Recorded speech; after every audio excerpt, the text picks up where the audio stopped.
les affinités électives. Les enfants l'adoraient, lui ne les aimait point. Sa pensée était ailleurs.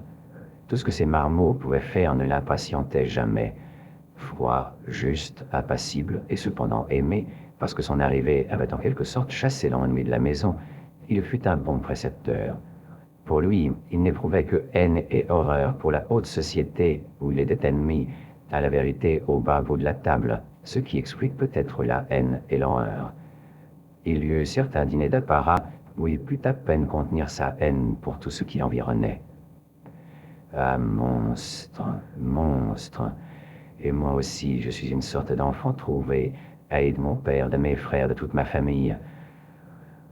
Quelques jours avant la Saint-Louis, Julien se promenait seul et disait son bréviaire dans un petit bois qu'on appelait le Belvédère et qui domine le cours de la Fidélité, avait cherché en vain à éviter ses deux frères qu'il voyait venir de loin par un sentier solitaire.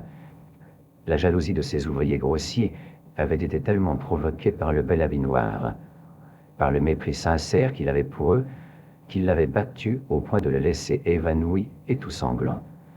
Madame de Rênal, se promenant avec M. Vaneau et le sous-préfet, arriva par hasard dans le petit bois.